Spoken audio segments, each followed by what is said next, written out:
You're standing in public, someone challenges you. Maybe they question your competence. Maybe they mock you. Maybe they push a boundary just far enough to provoke a reaction. Your chest tightens, heat rises up your neck, your jaw locks. Words rush forward before your thinking mind has time to filter them. In that split second, your nervous system shifts into threat mode. Your body prepares to defend status, identity, ego. Most people lose control in the first 3 seconds, and they don't even realize what actually hijacked them. And if you react impulsively, you lose. Not because you were wrong, not because they were right, but because your impulse gratification drive hijacked your nervous system and forced you to discharge emotion immediately. That discharge feels relieving, it feels powerful, but it is biological surrender. In public confrontation, the first person who reacts emotionally becomes readable, predictable, controllable. Stoicism is not suppression, it is regulation. It is the discipline of interrupting the primitive urge to relieve emotional tension instantly. The man who cannot delay reaction cannot control outcomes. Today you will learn how to sever impulse from behavior and become unreadable. Emotional reactivity is not a personality flaw. It is a nervous system event. When you feel insulted or challenged, your amygdala flags threat. Stress hormones spike. Heart rate accelerates. The impulse gratification drive demands immediate behavioral release. Speak, defend, attack, justify. Every rule you are about to learn directly targets the drive, not philosophically, biologically. These 12 rules follow a precise sequence. First physical regulation, then psychological separation, then social dominance control. Master them in order. If you value emotional discipline and psychological strength, subscribe to Stoic Titan Mindset. This channel is for those who choose control over impulse. This is stage 1, learning to control yourself before you ever attempt to control a situation. First rule, pause before you respond. The impulse to respond immediately is the impulse gratification drive seeking discharge. When challenged, your nervous system wants to relieve tension through speech. A pause interrupts that loop. Even a 3-second delay forces the prefrontal cortex to re-engage. That brief silence reduces amygdala dominance and restores executive control. In public confrontation, this pause feels uncomfortable because your body wants relief. That discomfort is evidence of regulation. Do not rush to defend identity. Let the nervous spike crest and fall. The person who pauses controls timing. The person who controls timing controls the frame. Second rule, slow your breathing immediately. Your breath is the fastest lever over your autonomic nervous system. When insulted, breathing becomes shallow and rapid, signaling threat continuation. This maintains emotional activation and strengthens the urge to react. Slow, controlled breathing, particularly lengthening the exhale, stimulates the vagus nerve and downshifts sympathetic arousal. 4 seconds in, 6 seconds out. Repeat. This is not relaxation. It is recalibration. By lowering physiological arousal, you weaken the urgency behind the impulse gratification drive. You are not suppressing emotion. You are lowering the biological intensity that demands immediate expression. Control breath. Control reaction. Third rule, observe the emotion. Don't become it. Emotions are neurological events, not identity statements. When anger arises, your brain produces a narrative. I am disrespected. The impulse drive fuses you with the feeling and pushes you toward action. Observation breaks fusion. Label the state internally. Anger is present. Embarrassment is rising. This activates metacognitive networks in the medial prefrontal cortex, reducing limbic dominance. You are not the emotion. You are the observer, regulating it. In confrontation, this distinction is power. If you become the emotion, you broadcast it. If you observe it, you remain unreadable. Distance weakens impulse. Fourth rule, separate facts from feelings.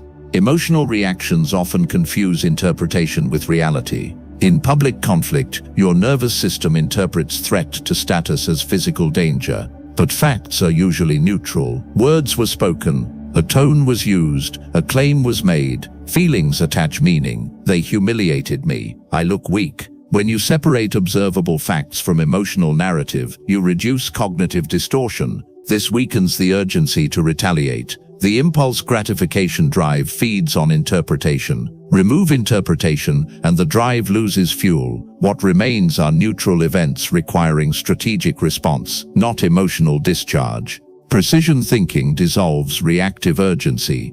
Fifth rule: refuse instant gratification of reaction. Reacting feels relieving. That relief is dopamine reinforcement. When you lash out, defend, or retaliate, the nervous system discharges tension and rewards you for it.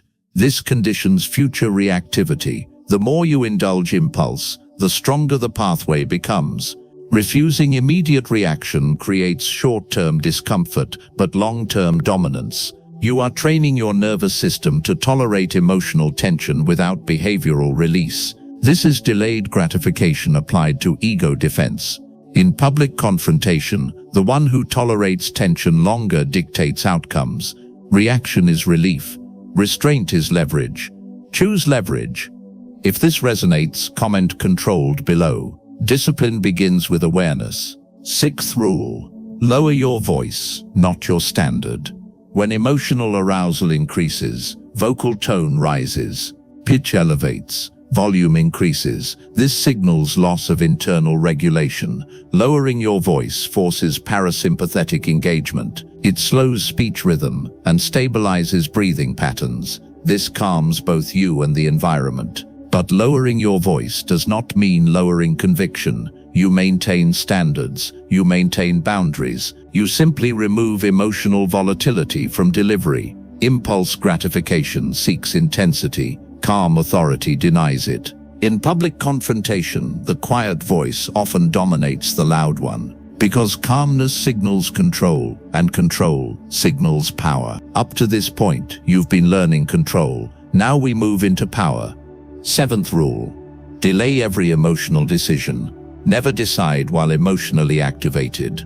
When stress hormones circulate, risk assessment narrows. The brain prioritizes short-term relief over long-term consequence.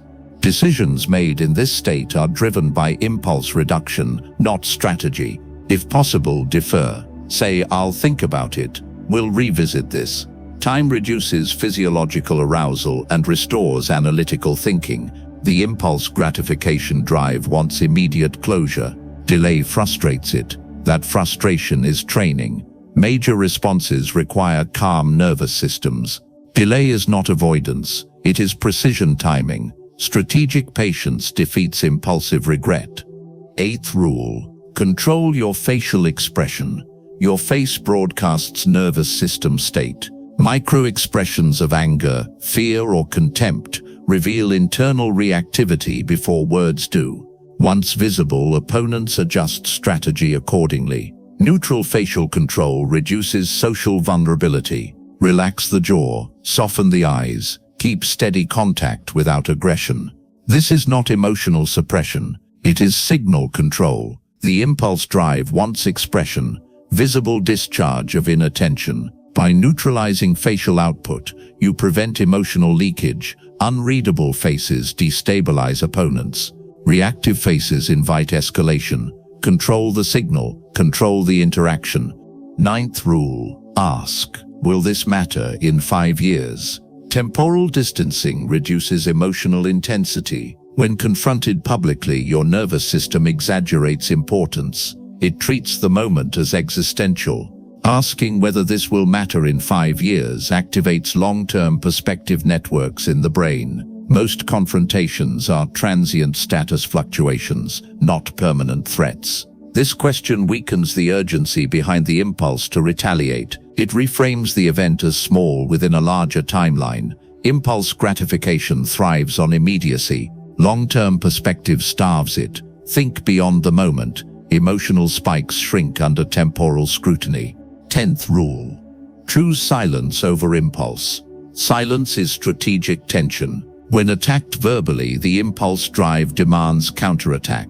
Silence interrupts escalation. It forces the other person to sit with their own projection. Silence also allows your nervous system to settle before engagement. It removes the immediate dopamine reward of reactive speech. In public settings, silence often communicates confidence. It suggests you are not destabilized. Impulse seeks expression. Silence denies gratification. The more comfortable you become with silence, the less controllable you become through provocation.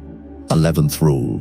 Protect your inner state at all costs. Your nervous system state determines your decisions, posture, tone, and presence. External confrontation attempts to invade that state. If you allow others to dictate your internal equilibrium, you surrender autonomy. Protection means constant awareness of arousal level. If activation rises, regulate immediately. Breath, pause, observe. Your inner state is strategic territory. Do not abandon it to ego defense. Impulse gratification sacrifices long-term stability for short-term relief. Protection prioritizes stability. Guard your nervous system like territory under siege. 12th rule. Respond only when calm is restored. A response given before calm returns is still reaction. Calm restoration means heart rate stabilized, breath steady, cognitive clarity returned. No urge to prove, attack, or justify. When calm is restored, your words become deliberate rather than reflexive. They are chosen, not expelled. This is the final separation from the impulse gratification drive. You do not act to relieve tension. You act to shape outcomes. In public confrontation, delayed calm response often carries more authority than immediate rebuttal. Calm is not weakness, it is controlled power. Most people believe emotional control is about appearing composed. It is not. It is about nervous system mastery. Every confrontation is a test of whether your biology controls you or you control it. The impulse gratification drive will always demand immediate expression. It will tell you that defending yourself now is strength, that reacting fast is dominance. It is not. Dominance is the ability to feel the surge and remain still, to experience insult without broadcasting insecurity, to hold tension without needing release. Most people react. The controlled man decides when emotion is allowed. Most people defend their ego instantly. The disciplined man protects his inner state first. When you pause, breathe, observe, separate, delay, silence, and regulate, you become unreadable. And unreadable people are dangerous to manipulate. This is stage 1, control yourself. Not by suppressing emotion, but by mastering the system that generates it. When calm becomes your default response, no confrontation can own you. And when no one can provoke you into reaction, you cannot be controlled. If you're committed to mastering yourself before mastering the world, subscribe to Stoic Titan Mindset. Discipline is not a mood, it's a standard.